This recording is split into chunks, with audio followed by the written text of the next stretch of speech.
أعوذ بالله من الشيطان الرجيم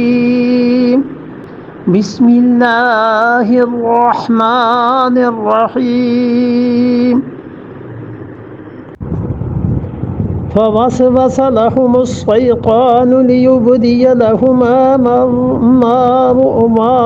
وري عنهما من سوآتهما وقال ما نهاكما ربكما عن هذه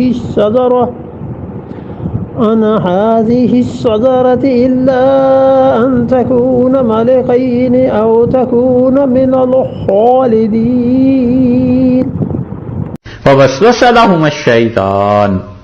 شیطان نے کیا کیا؟ ان دونوں کے جی میں وسوسہ ڈالا۔ یہ ضروری نہیں ہے کہ شیطان کی حضرت آدم علیہ السلام سے کہیں ملاقات بھی ہوئی ہو، یہی ضروری نہیں ہے کہ اس نے دیکھا بھی ہو، کیونکہ کوئی چیز کا ثبوت ہے نہیں۔ اللہ نے کہا اس کو سجدہ کرو، وہ پھر کیا نہیں کیا، تو کیا دلیل ہے اس کی کہ آدم علیہ السلام سے ملا ہوگا نہیں ملا ہوگا؟ اور اسی طرح یہاں پر فوسوس لهم الشیطان، شیطان نے ان کو وسوسہ ڈالا، تو وسوسہ تو دور سے بیٹھ کے بھی ڈالا جا سکتا ہے، اس کے لیے ملاقات کون سی ضروری؟ اور ملا ہو کہیں، ہوئی ہو کوئی ملاقات، یہ بھی عقل پہ ہی ہے۔ لِيُبْدِيَ لَهُمَا، اللہ تعالیٰ نے لام جو یہاں استعمال کیا ہے نا، اس کا مطلب یہ ہے لام عاقبت کا۔ عاقبت کا لام کی پہلے بھی تشریح عرض کی تھی کہ وہ چیز جس کا ارادہ نہ ہو اور خود بخود اس سے وہ چیز برآمد ہو جائے۔ تو مطلب یہ ہوا کہ ابلیس نے اس وسوسے سے یہ ارادہ نہیں کیا کہ ان دونوں کا جسم ایک دوسرے کو نظر آنے لگے، وہ تو یہ چاہتا تھا کہ کوئی نہ کوئی گناہ کریں،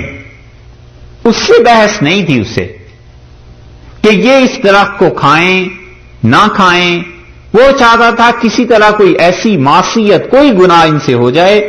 فوسوس لهم الشیطان، شیطان نے ان کے جی میں ڈالا، لِيُبْدِيَ لَهُمَا،